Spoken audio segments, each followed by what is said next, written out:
La siguiente mesa redonda, muy interesante, al igual que la anterior, es nuevo para mí, yo pienso que para todos nosotros. Bueno, la mesa redonda vamos a hablar de capturas incidentales y sobre todo el beneficio de tener bien registrada y tener un dato completo de la actividad pesquera.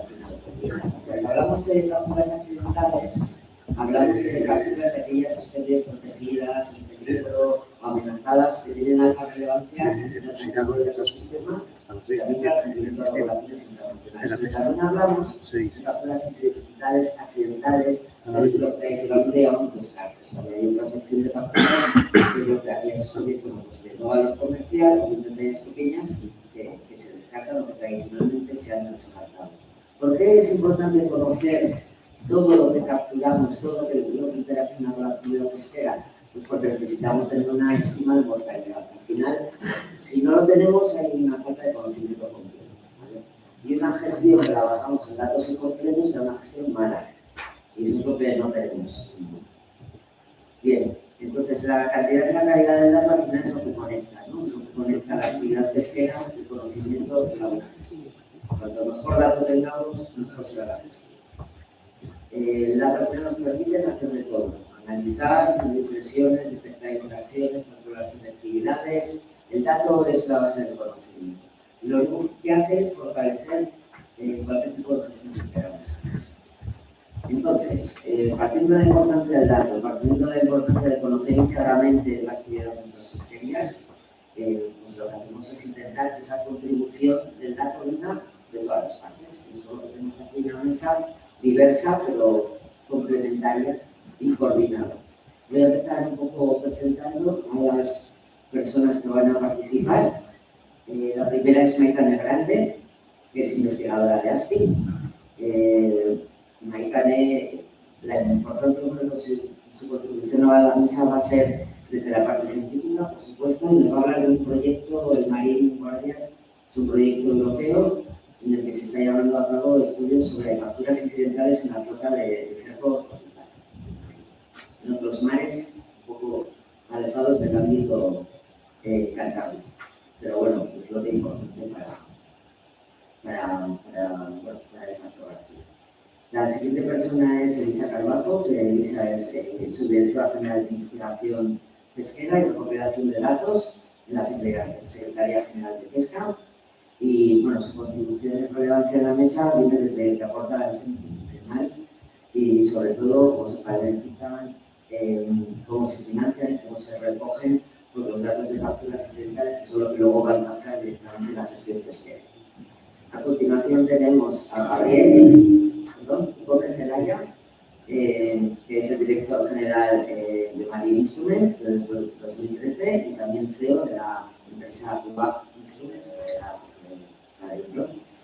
la relevancia para la mesa es la perspectiva desde la empresa tecnológica, ¿no? Que diseña y fabrica los sistemas que hacen que mejoren nuestra recolección de datos y a su vez el conocimiento. Y por último, Nicolás Troncoso, que es el CEO cofundador de DataFish Technology Solutions, que está con sede en Vigo y con sede en Bermeo también, y que va a aportar la visión desde el creador de los datos, ¿no? Aquel que utiliza la tecnología, que la implanta a bordo, que puede dar feedback de cómo mejorarla, etcétera, etcétera. Y bueno, con todos estos contribuyentes vamos a empezar un poco con las preguntas. Vamos a empezar con la visión desde la administración, porque hablamos del dato y la importancia del dato y queremos saber cuál es el estado actual de la recopilación de los datos sobre capturas incidentales desde España, ¿no? Desde la cobertura que hace España de este conocimiento. Tenemos que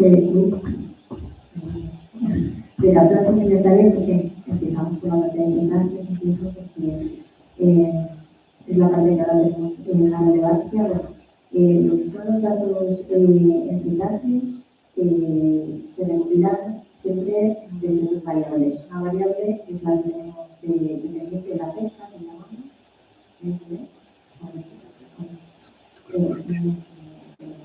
dependiente de la pesca, que son los datos, pues nos aporta el ejercicio de las pesquerías en sí.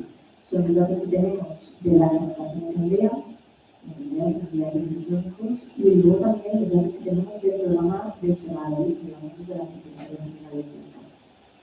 Este programa ahora mismo está estructurado con el objetivo sobre todo de cumplir con pues, los reglamentos delegados que tienen una herramientas técnicas que tiene pues, la obligación de regular estas serie de datos y tener pues, también esta observación un poco paralela a lo que son los datos de del sector. Y luego tiene que haber también un dato biológico siempre, que es el que se regula a través de las campañas oceanadas en este caso, pues, de todo tipo para poder saber importar cuál es la población que estamos estudiando. Que en este caso es, como estábamos antes, Laina, y estamos un poco confusos en esta parte. ¿No? Se está haciendo mucho esfuerzo en la regulación del dato en la parte de la pesca, que nos está viendo en esta técnica, y luego nos falta un poco más la actualización de estos datos biológicos de las poblaciones de delfines. Entonces, en la sanitaria contamos con este programa de observadores, contamos también con esta posibilidad y luego también se está, hay otra parte también importante, que son los datos de los barramientos. Y estos datos de los barramientos no los llevamos nosotros en el Ministerio, sino que los lleva el Ministerio de Ambiente y cuando estamos coordinados nos vamos intercambiando y también son importantes para pues, conocer un poco qué es lo que está llevando a las playas y cómo está la situación. Entonces, la principal vacío que tuviesen estos datos estaría en la parte biológica o sí. en la parte que se puede mejorar. Siempre se puede mejorar, pero lo que sí tenemos, si tenéis en cuenta, bueno, todo esto se evalúa a través de ICES. Si conocéis todos, entiendo que estamos ahí, conocemos ICES, cómo se trabaja en ICES en las poblaciones habituales que son capturadas para consumo. Normalmente pues, se estructuran esos salvajes, esas recomendaciones en función de una zona geográfica específica para cada stock. En este caso, la recomendación de ICES va pues, por zonas que se han creado de acuerdo con las distintas estrategias marinas. ¿Qué ocurre? Que realmente no sabemos si en toda la zona bioregión, se llama toda la bioregión que nos han medido, ahí cuáles son realmente las poblaciones donde están situadas. Estamos todos ahí metidos en una zona muy amplia y realmente con los datos necesitamos saber dónde están las poblaciones, por dónde se mueven, porque al final son especies que se mueven mucho y cuál es el riesgo real, porque si no, no podemos saber el riesgo, no podemos calcular, pues se puede hablar más correcto, una información correcta, si no la población, cómo está la población a la que estamos haciendo referencia, ¿no? La que estamos intentando gestionar. Quizá con un desconocimiento para poder conocer un poco el dato, entonces es poder un consejo de gestión que quizá no sea el más adecuado, el más justo, en el sentido de que puede haber todos igual, en zonas amplias, acercar grandes tierras.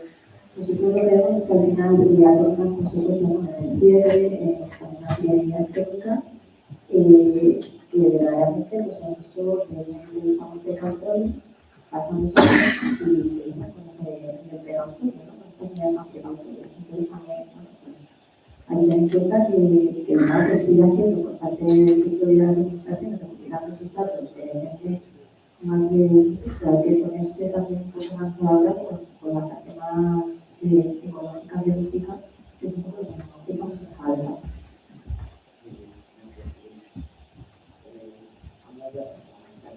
Esta parte más científica que se debe dedicar a generar ese conocimiento, ¿no? Para dar respuesta a las demostraciones. En el proyecto marino, ¿no deben estar ahí? Sí, en el BICON, en el BICON estáis trabajando sobre cuáles son esas partidas ambientales, en este caso,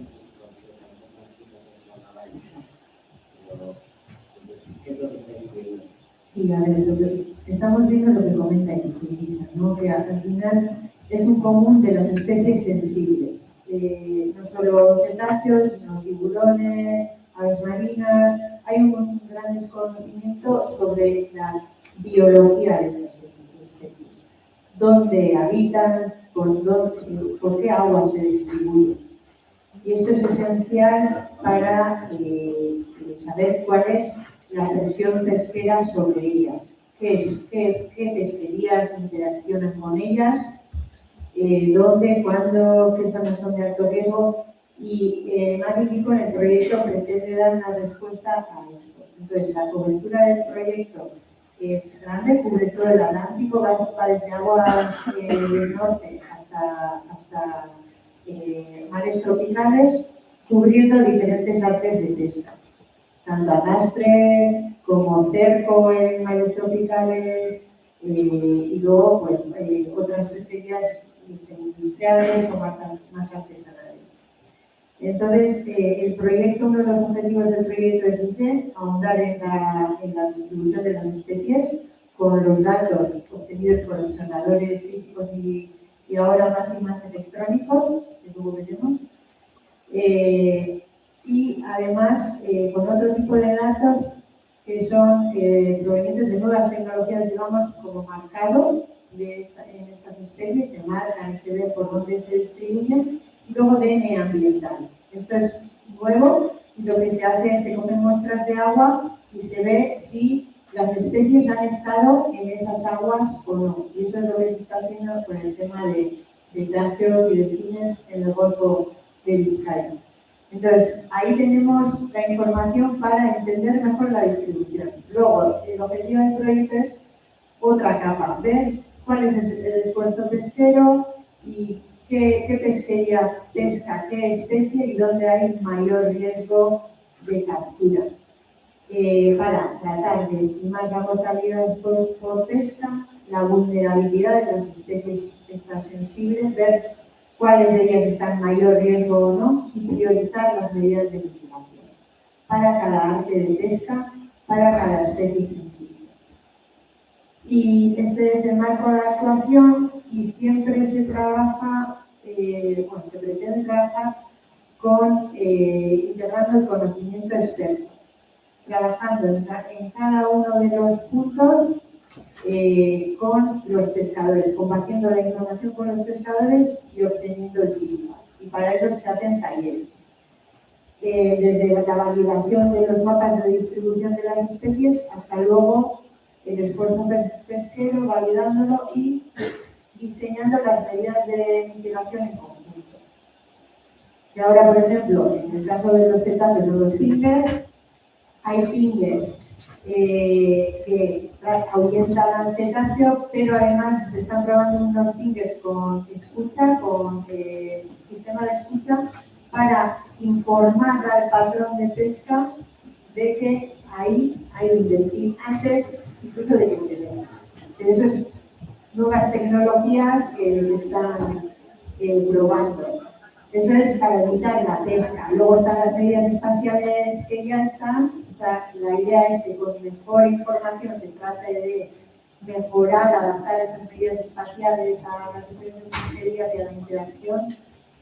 Y luego, una vez que se pescan las especies, las medidas de mitigación van dirigidas a reducir la mortalidad.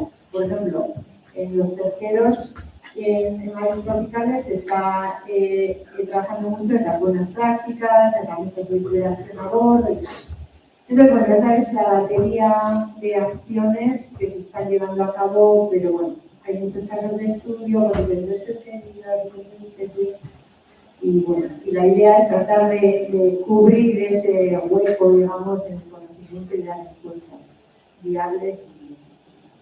Antes has hablado de las tecnologías que usabais diferentes, hay una parte que es una observación y sobre todo ahora el monitoreo a bordo con otro electrónico. Ahí es donde quiero darle paso un poco a Gabriel porque actualmente cada vez hay más y más tecnologías y para que nos comentaras un poco el tipo de monitorización que ya está siendo implementado en los barcos, etc. Vale, bueno, la educación electrónica yo creo que vamos hablando de personalmente de cada ministro de los intereses y ya entonces teníamos los primeros pilotos en aquel momento que fue el Valle de Baquio, de NASA, estábamos instalando por primera vez las cámaras y a día de hoy pues tenemos en toda la flota del orden de 100 barcos, más o menos, que están instalados con sistemas de monitorización electrónica. Yo creo que la tecnología está más que madura desde hace muchos años y si no tiene un alto grado de implantaciones, porque hay grupos de interés que deberían ponerse de acuerdo para o bien incentivarlo o para bien adoptarlo de una forma abierta dentro de sus barrios, pues entre todo el mundo nos ponemos de acuerdo y la monetización electrónica a día de hoy pues sigue siendo parte del debate que desde el punto de vista técnico nosotros somos una empresa técnica yo creo que estamos superados, la tecnología está lista.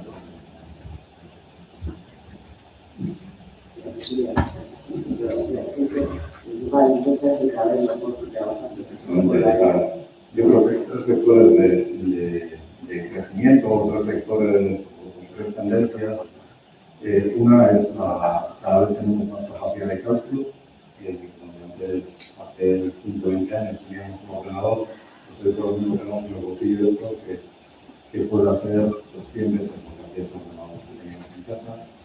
Tenemos cada vez más memoria, más capacidad para almacenar datos y sobre todo en alta mar y en los barcos o en la mitad del océano, la gran revolución desde nuestro punto de vista es la conectividad. El hecho de que pues donde antes podíamos sacar, por ejemplo, Marinos Conoces un fabricante de huellas satelitales para los grandes tequeros, campeones, los congeladores, donde antes podíamos sacar 12 kilobytes de información al mes, pues ahora estamos hablando de sacar un megabyte al mes. Se ha multiplicado por 100 por la capacidad de transmisión de información desde la mitad del océano, ¿no? Y eso ha hecho que haya venido una evolución tecnológica que además en el último año, 2 años, estamos viendo una explosión en el uso de esa información a través de la inteligencia artificial, ¿no? Entonces, todo ese cóctel está haciendo que desde un punto de vista tecnológico estemos en el dato sea el nuevo petróleo, como se suele decir, y cada vez es más importante, pero vuelvo a insistir, tenemos toda una serie de grupos de interés en el sector, la administración, asociaciones, proveedores, sindicatos, todos, digamos, y entre todos, pues bueno, hay que llegar a incentivos, hay que llegar a acuerdos claros sobre la gobernanza del dato, la cadena de custodia del dato, y sobre todo, desde nuestro punto de vista, tenemos que ser conscientes que la carga de la prueba está en el sector y que el sector tiene que pensar que tiene que trabajar con iniciativas. Y porque ahí fuera, pues bueno, sobre todo en el mundo de los AFUN, hay grupos de interés que tienen al sector enfilado y si no contraataca con datos objetivos y los tiene un montón y los puede poner en valor, pues difícilmente se va a poder defender de un entorno que es totalmente diferente con la pesca extractiva. Es que el dato al final ha dejado de ser una obligación hacer un activo. Entonces, está muy así que algo de pena. Algo que tengo que esconder, algo que tengo que proteger, sino que bueno, tiene que haber una balanza de datos, que claro, los datos tienen que ser agregados, analizados.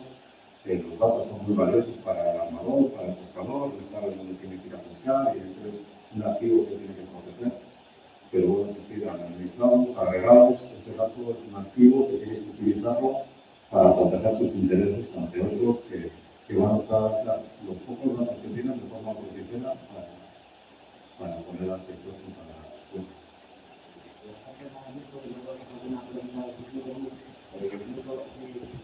Como tester de la tecnología y del dato y de muchos datos que te vienen, ¿no?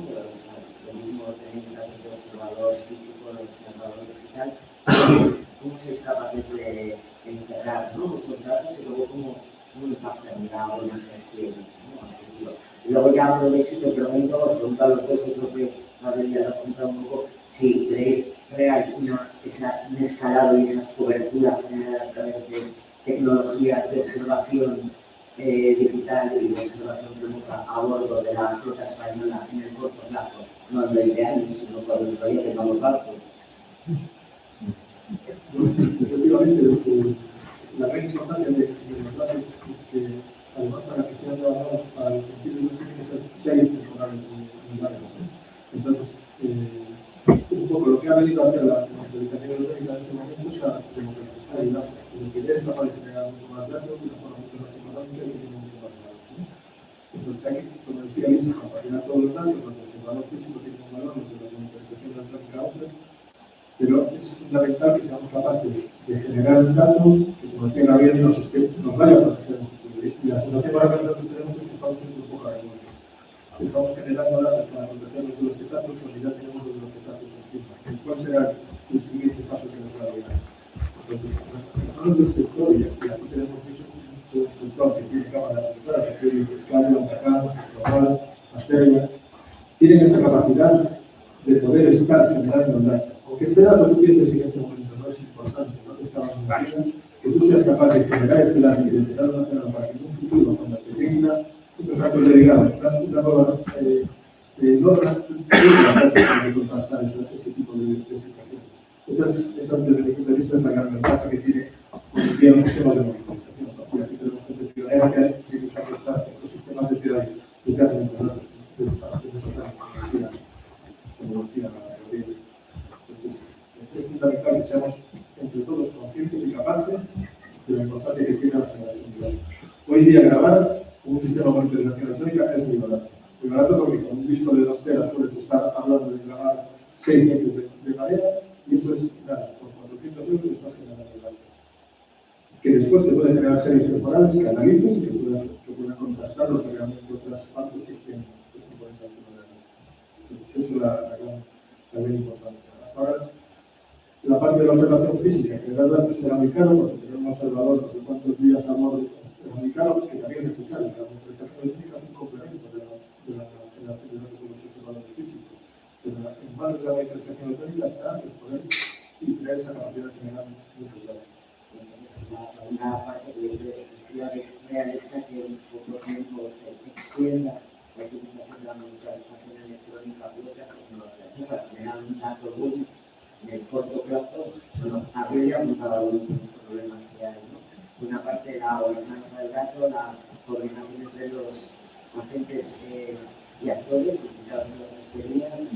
Bueno, pues lo estamos viendo hoy en día, gracias a muchos de los bancos que tienen monitorizados Aptegui, Pescario o Bacán, estamos alcanzando estándares de MSC y gestionándolos gracias a esos datos que se están generando. Entonces, hasta el momento, todo lo que ha generado la transformación física electrónica va por 2 vías. O yo estoy intentando defenderme o aportar los datos que Secretaría General de Pesca me está pidiendo para cumplir con las ORPs y demás, o estoy intentando certificar mi pesca sostenible.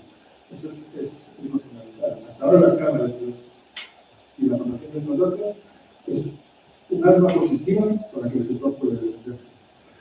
En el futuro, de ganar como herramienta de control, bueno, pues sí, efectivamente, tendrá que venir otros actos delegados de nuevo, lo que significa que los barcos con cámaras van a tener que ponerlas y van a tener que ser como otros motivos. Pero hasta el momento, lo que estamos utilizando es esta capacidad de generación de datos para aportarlas a certificaciones como se. Y las tecnologías, como decía Gabriel, están más construidas y cada vez tienden más al suministro del dato antiguo para adelante.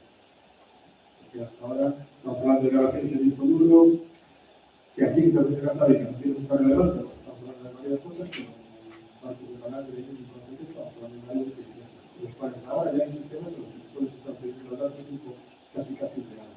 La obtención del tipo de datos supone que puedes hacer una gestión, estamos hablando de cierres, por ejemplo, dinámicos, en escalas de informaciones, no cierres indiscriminados de áreas completas por meses completos, sino que puedes hacer una gestión mucho más alta.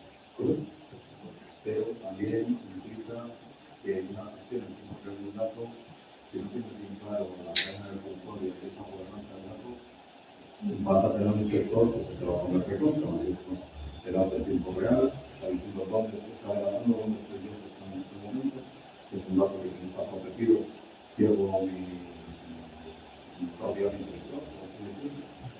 Entonces, es muchísimo más importante que ante una posibilidad de tener esos datos en tiempo real, tiene que quedar muy clarito de la posición del dato y esa administración, la regulación del dato para poder hacer ejercicios temporales, hacer esos estudios para ICE o hacer esos datos agregados que van a permitir, como decían pesquerías, vuelvo a decir,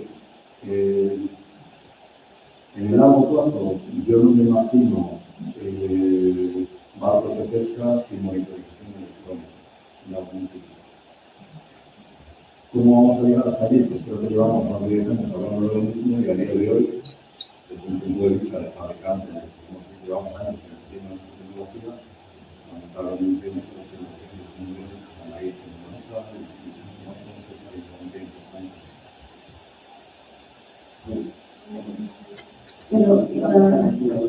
Solo un comentario, porque bueno, nosotros también desde la asociación somos el punto de coordinación nacional para esto, el marco de recopilación de datos europeo de la política pesquera común. Y respecto al tema de la confidencialidad, entonces estábamos hablando, nosotros ahí sí que siempre intentamos dar los datos que estamos con la suficiente calidad, tenemos la obligación de dar el dato siempre, porque estamos obligados por el momento a dar el dato. Además que para conseguir esos datos y tal, pues el programa se final de muchas veces a través del fondo PEPA, ¿no? Entonces, cada vez se lleva más y hay una tendencia también dentro de la ciencia de lo que hay en estos dos, pero estoy completamente de acuerdo. Al final, hay una propiedad del know-how de cómo se pesca, dónde se pesca y todo eso, y nosotros siempre lo damos con un nivel de relación para garantizar un poco que no, bueno, pues que no se identifiquen empresas, que no se identifiquen segmentos específicos donde sabemos al final que se trabaja en el censo, que se vaya identificando datos y tal. Entonces, es importante también creo que siempre lo tengan en cuenta para que sepan que hay un cuidado del dato.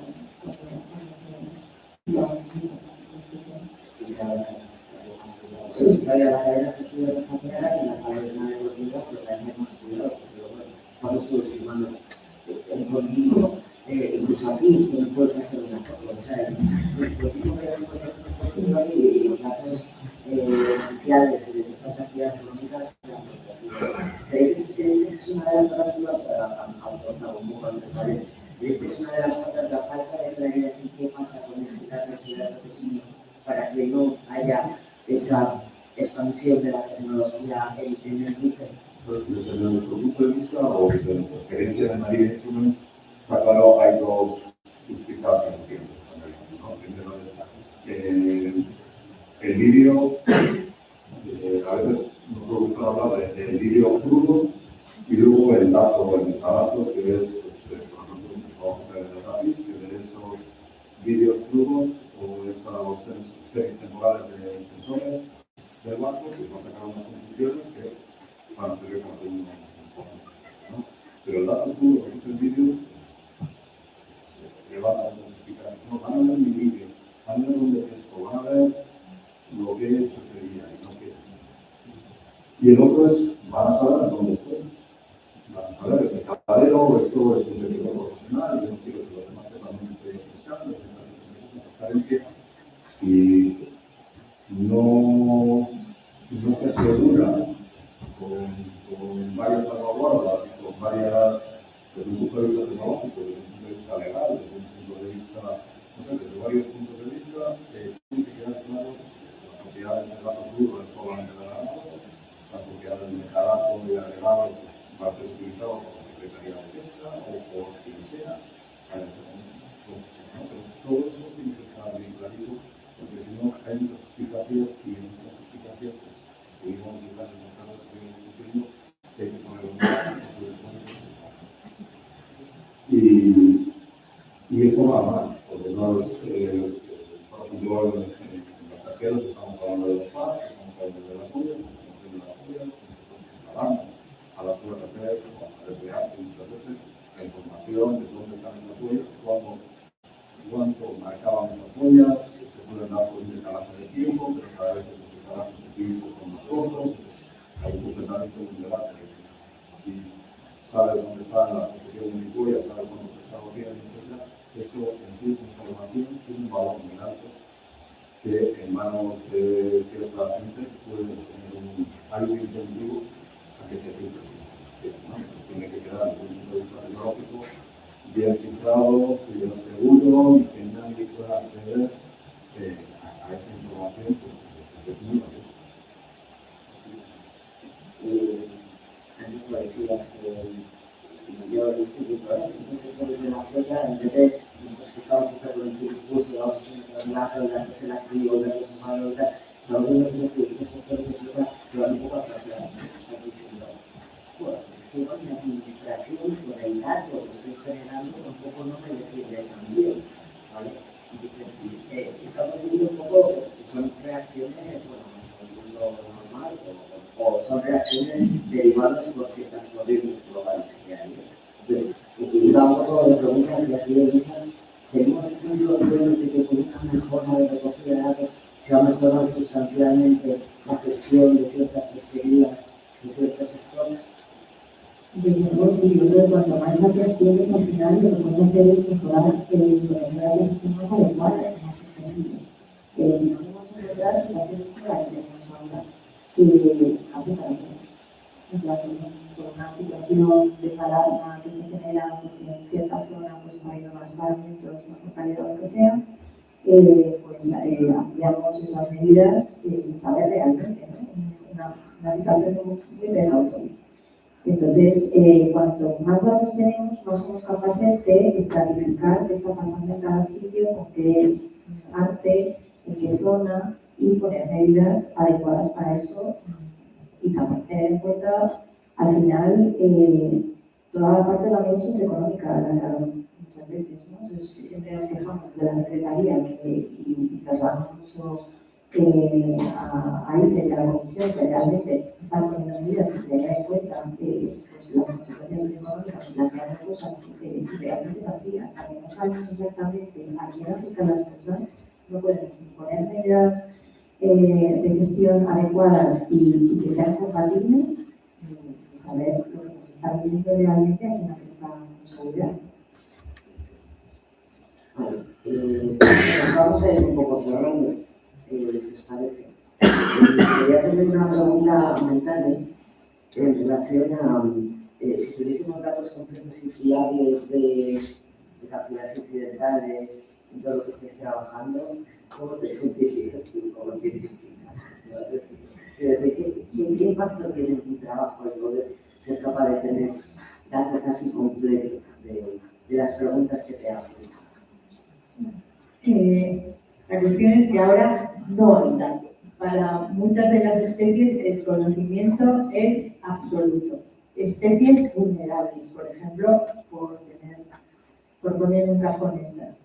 Entonces, si tuviéramos datos, las medidas de mitigación que podríamos codiseñar con la industria, porque si podrían codiseñar con la industria, serían totalmente adaptables a las diferentes pesquerías y efectivas, y podrían ser dinámicas, dependiendo de la realidad pesquera. Esto para las especies vulnerables. Para las especies objetivo, o sea, ya tenemos ejemplos, como ha indicado Elisa, y en el sector arrendero, por ejemplo, y en el marco de los FATS y las boyas, la integración de esta información de ecosonda, de estimas de biomasa de las ecosondas continuas en el tiempo, ha dado la posibilidad de mejorar la evaluación de algunas especies. O sea, hasta ahora las evaluaciones se basaban solo en datos de parámetros y con este dato se ha introducido toda la parte de atún juvenil que no se estaba teniendo en cuenta en las evaluaciones. Entonces, bueno, podríamos mejorar mucho y hacer una gestión con una explotación, digamos, manteniendo una explotación productiva y sostenible, que es lo importante. Y ahora es lo que se pide a todas las pesquerías, ¿no? Que operen de forma sostenible. En relaciones sostenibles y rentables económicamente. Eso es. Y eso es lo que permitiría. Yo os voy a hacer una pregunta rápida a los cuatro ya para acabar. ¿Cuál es el principal obstáculo? Algunos ya los habéis apuntado, pero elegir un obstáculo para obtener dato fiable y bueno desde la actividad del sector pesquero. ¿Cuál es el principal obstáculo? Yo lo tengo claro, yo diría financiación pública para conocimiento científico. Desde mi punto de vista, ¿vosotros? Tenía pocas notas, pero yo creo que también es bueno, ya se mencionó, pero la confianza también de la flota en Provedente. Yo creo que eso es un reto en el que tenemos que trabajar, demostrando que se pueden hacer cosas, proveyendo soluciones efectivas y bueno, es un reto que tenemos que superar. Sí, yo algo parecido, estaba pensando más en la colaboración, o sea, desde lo que nosotros desde la administración para poder llevar a cabo este programa de observadores, por ejemplo, sí que vaya a semana que viene esa colaboración con el del sector para poder subir los grados a bordo, para poder, y a veces cuesta mucho. Y realmente es importante, en este caso, lo hacemos por tenerlo, pero también por cumplir con la normativa, porque si no cumplimos con la normativa nos arriesgamos a que las propuestas que vengan pues sean bastante más radicales, ¿no?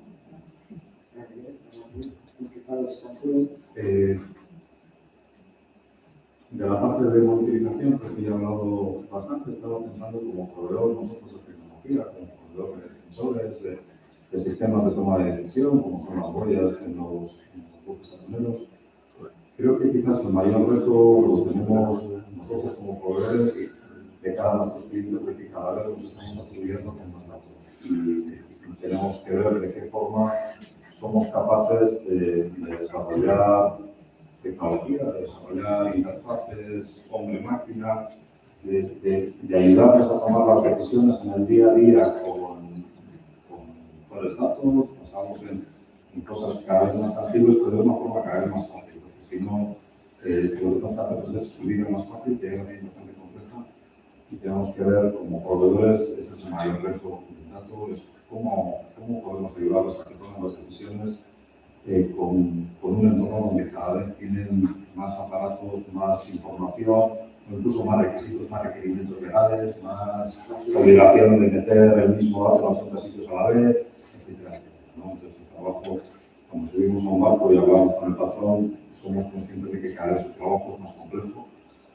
trabaja en un entorno cada vez con muchísima más presión, con muchísima más, y tenemos que ser capaces como proveedores de tecnología en ayudarlos a que su día a día sea más fácil y más rápido. Yo iba a decir que Gabriel, con el discurso que me está incendiando aquí el personal, que no, realmente es el gran obstáculo es el dinero, porque tal como decían Maritán y Elisa, tiene que establecerse una relación de confianza y de colaboración. El dato está seguro, el dato es procesado de forma segura, no se está procesando de forma individual, no se están dando datos de cada día de donde pesca de lo que pesca, sino que se está utilizando el dato de una forma anónima para obtener resultados, ya sea científico, a través de mercado, ya sea a través de cumplimiento con los requisitos o de simplemente cumplir con los estándares de administración. Pero establecer ese tipo de confianza y acabar con el miedo. Las cámaras no son el enemigo al mismo, son vuestra ayuda. Pues yo un poco para cerrar ya, si os parece, diría que el dato es estratégico, el dato es un activo, no tiene que verse como una obligación, sino como un valor propio del sector y del resto de nosotros. Sin datos el problema no se hace visible, si no conocemos, no tienen los principios de precaución extremos, sin colaboración, no hay posibilidad de generar datos y de trabajarlo, y no hay solución que se aplique. Y sin tecnología, desde luego, no podemos escalar el poco dato que tenemos actualmente. Y yo con esto finalizaría la mesa, agradeciendo a los participantes. Y no sé si tenemos tiempo para alguna pregunta desde... ¿Has encendido? Bueno, y muchas gracias a los cuatro, ¿no? Por nuestras intervenciones y por supuesto a ti, Marina, por modelar esta mesa. Yo de la parte que represento, pues, a día de hoy, cada día esa tecnología está implantada en más buques y en diferentes modalidades.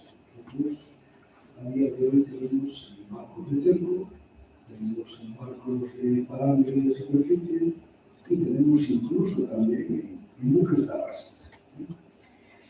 Todos estos barcos, con ocasión de todo lo que tiene que ver con las interacciones con cetáceos vienen participando en los últimos años, Elisa lo sabe perfectamente, y además en campañas largas, no son campañas de 15 ni 20 días, son campañas de duraciones de 6, 7, 8, incluso 9 meses, de varios barcos, y combinado además con embarques físicos, ¿no?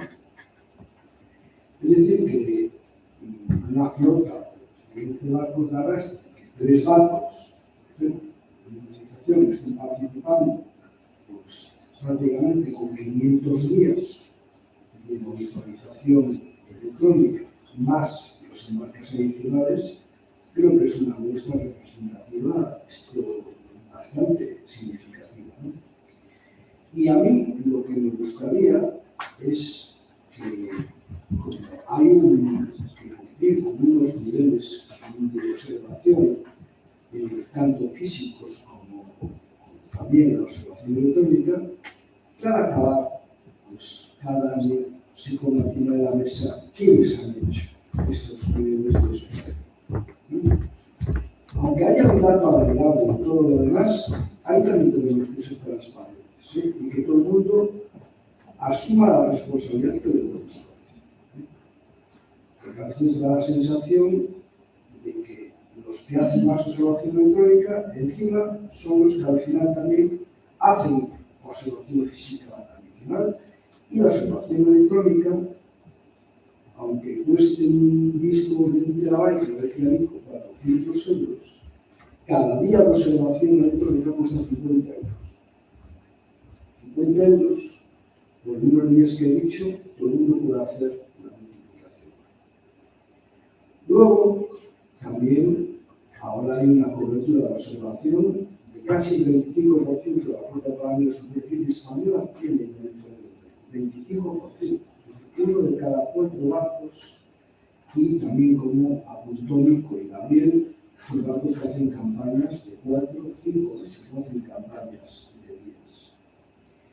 Y lo que nos preocupa a nosotros es que algunos científicos no están considerando como válida esa observación electrónica cuando esto hay organizaciones regionales de pesca que ya se han recogido, y en otros foros, por determinadas opiniones, lo que servía como justificación, pues ya en el año 2025 no ha servido como justificación. Y un observador físico a bordo de cada buque cuesta 5.000 euros al mes. Y hay unos niveles de observación que hay que cumplir. Por lo tanto, yo creo que estos son elementos en los que las administraciones y los científicos hemos tenido recientemente una reunión en un sector importante para poder, y me consta que también las empresas que interpretan los datos de la observación han mantenido reuniones al respecto, pero entra por un oído y sale por otro. Y eso no se puede consentir. Porque yo creo que el nivel de observación que están haciendo todas las flotas en España está por encima de los parámetros exigidos. Muy por encima de los parámetros exigidos. Y ese dato es, yo creo que robusto, porque cuanto más observación haya, más información vas a disponer y mejores decisiones en materia de gestión pesquera, aplicada también esto Elisa, pues se podrá tener mucha más información y se van a poder adoptar más decisiones, ¿no?, al respecto. Y yo creo que todo eso también lo deberemos tener en cuenta. No es una pregunta, es una reflexión. Gracias. Por ahí había una pregunta. Vale, yo no quería este tema, pero algo que es interesante el tema de... Vale, yo no soy muy afito del tema, pero la verdad es que estoy un poco preocupado. Es decir, yo creo que, sobre todo, a mí me parece muy interesante de que las embarcaciones, como los controles, sobre todo, el control y las emisiones de los controles, al final aporta confianza. Confianza me refiero al sector, a los sectores, y desde el punto de vista estratégico y global. Y yo veo, por ejemplo, que de qué vale si de alguna forma hacemos, si por ejemplo los barcos dicen, bueno, el tema de las capturas, se establecen las capturas, si hoy una parte importante del sector de la pesca son sectores, por ejemplo, hay unos por ejemplo, que son migratorios, es decir, que no es un tema de una nación, de un Estado, sino que migran a lo largo de lo que es el océano y los mares. Claro, nos podemos encontrar con que si tú un tipo de pesca, de alguna forma, tú estableces una serie de controles, pero si tú, al final, el control inicial, que es de alguna forma, claro, en este caso, por ejemplo, digo el tema del verde. Si el Cantábrico es en donde se cría, si aquí no viene, no hay cría. A no ser que igual resulta que igual lo están criando en las Azores en otro sitio. Ese tema a mí, la verdad es que me preocupa, porque claro, aquí estamos encontrando con que con muchos controles, pero luego al final el control que se hace se acepta por parte de todo lo que son los países, no solamente de España o Europa, sino los países que de alguna forma están afectados por ese tipo de productos. Porque si yo tengo el control y todo el mundo lo acepta, me parece muy bien, pero resulta bien hacer el control, todos los controles del mundo, pero si al final, donde de alguna forma emergen las corrientes de ese tipo de pescado, puede ser otro cualquiera, si luego de alguna forma tiene que converger en un sitio donde hay que echar la cría, si no llega ahí, ¿qué pasa?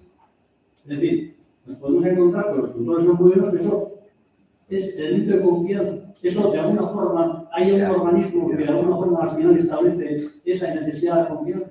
Claro, pero me parece muy bien, pero claro, nos encontramos con que eso es un problema. Me refiero a esa especie, pero mañana será otra. El cambio climático, tal y como está viniendo, seguramente le da otros sectores, otros productos, otras pesquerías que de alguna forma va a haber problemas.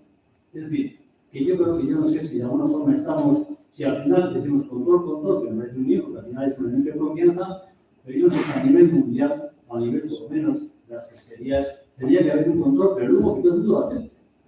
Que no me vale a mí decir, oye, yo tengo un nivel de captura determinado y el control que de alguna forma se pueda aplicar no me importa. No. Si de alguna forma hay que controlar, efectivamente, todo el mundo hace el control. No solamente la parte que corresponde al Cantábrico, sino también de dónde vienen los productos, de dónde es el recorrido. Y eso a mí me parece que es fundamental. Y yo no sé si, me parece muy bien el tema de los controles, pero al final, después de ese control, tiene que estar de alguna forma aceptado. Es decir, tiene que estar empoderado por todas las zonas donde de alguna forma son recorridos esa pesquería. No vale solamente que se controle una parte, se controle en todas partes.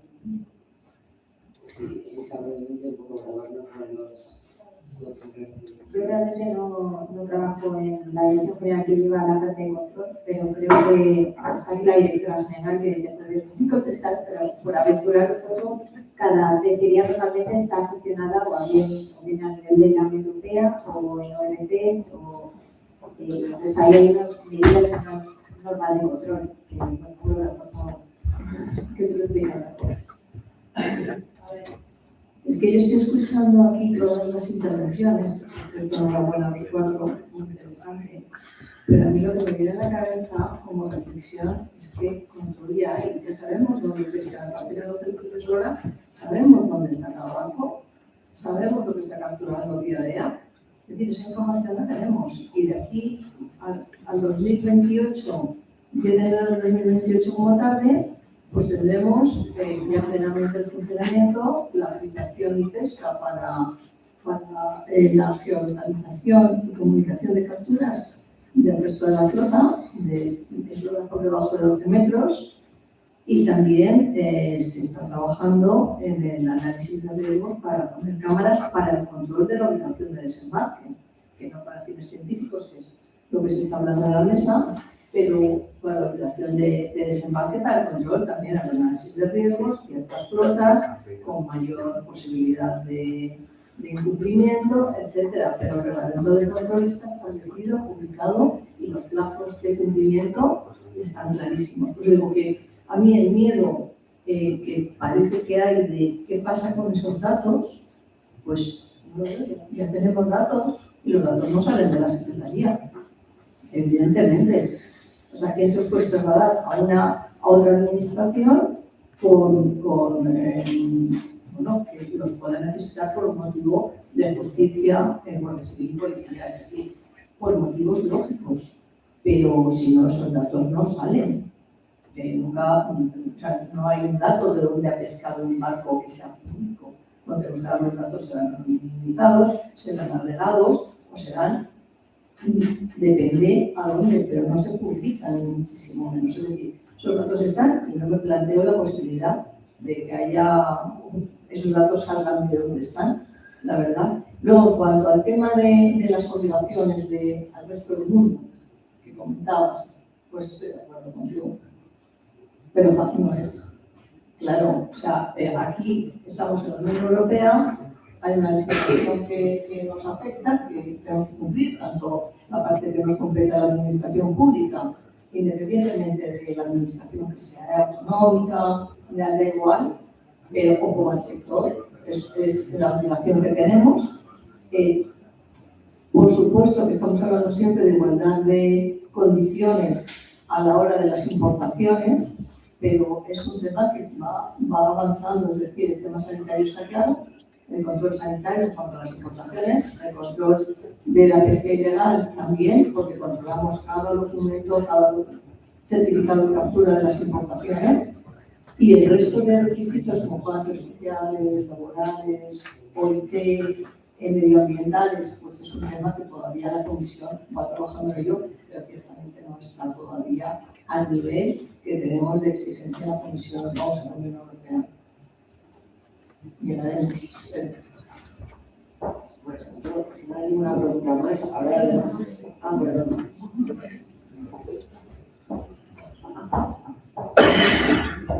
Hola, buenas tardes. Bueno, mi pregunta es para aclarar cierto punto que en parte de un ensalzado me ha dirigido a Gabriel. Es el tema precisamente de la posibilidad de obtener esa información. Decías que a lo mejor no me interesa que sea localizado, cuestión que algunos ya sabemos que esa información está ahí. Y de hecho, el Ministerio tiene esa información, o gobiernos tienen esa información, tienen localizado dónde están los barcos pescando y lo que están pescando. Pero por otra parte, de que no es público, bueno, hay alguna página web que realmente vas controlando y sabes dónde está ese barco, con lo cual sabes dónde están pescando. O sea, que eso de que no es público, o sea, ¿de qué viene tanto miedo a ver? O sea, porque realmente se está diciendo que es algo que está oculto, que es privado, pero hay webs a nivel internacional que tú puedes localizar inmediatamente ese barco y sabes dónde ha estado, el tiempo que ha estado y más o menos lo que ha estado haciendo. Siempre y cuando tengas el ICE,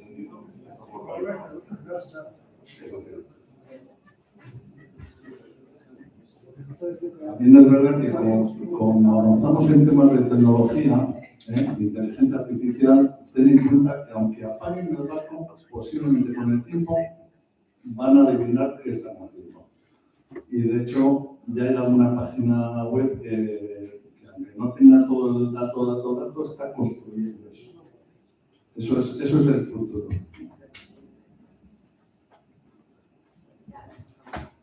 Agradecería porque si tenéis alguna pregunta más lo podemos hacer durante el café. Sí.